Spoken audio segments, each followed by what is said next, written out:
let's build this electric guitar. And let's go.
Ito na yung nagawa ko. Ayan. Medyo malapit-lapit na rin. Mag 1 hour na ako din eh. I think 1 hour 30 minutes na ako, 1 hour and a half. So let's continue this.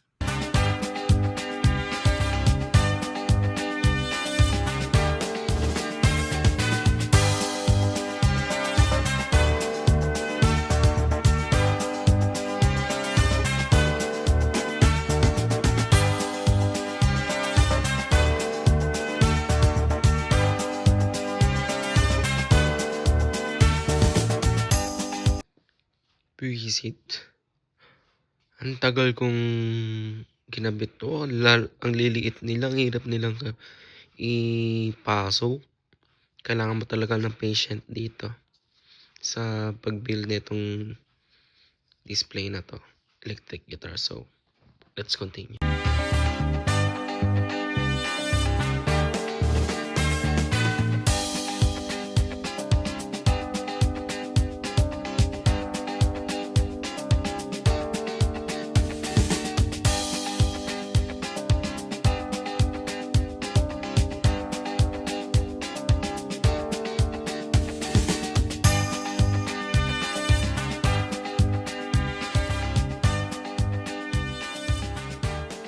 Finally, I'm done. I make it in 3 hours. I think 3 hours ko nagawa to. Ang hirap, men. Ito, ang dami extra pa. Dami kong naputol dito eh. Lalo na to. Ang hirap. Sa gilid dito. Yan. Gilid yan. So, nagawa ko naman na maayos. Dami ko naputol. Dami pang extra dito. Kaya pa naman dami extra dito. Kung sakali naputol tong mga design na to, pwede na to. Okay, I'm done. 3 hours ko nagawa to. Nag-start ako ng 7. 7, 8, 9, 10. So, I'm done.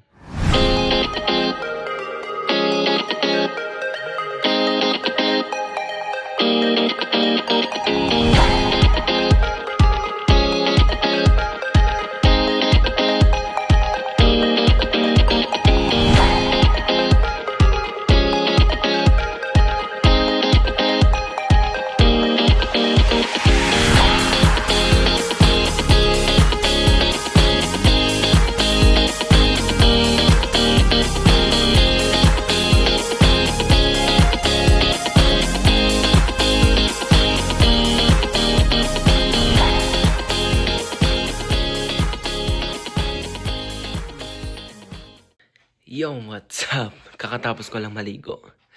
And, ito na yung natapos ko. Ayan. Electric guitar. Ginawa ko tong 3 hours.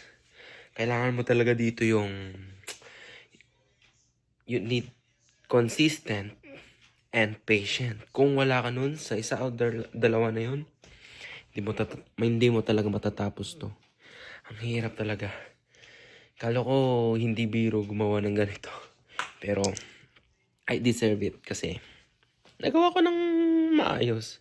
Yung iba talaga, napuputol. Kaya kailangan mo ng dahan-dahan kasi yung iba fragile talaga. Madali siyang maputol. And then, yung ibang parts na to merong extra. Lalo na tong gilid, taas, gilid. Itong mga design na to. Kailangan mo talaga ingatan. Dalawa or tatlo yung extra niyan. So, hanggang dito na lang. Consistent and patient. You need that, guys. You need that. Hindi biro gumawa nito. So, bye-bye. Bullshit.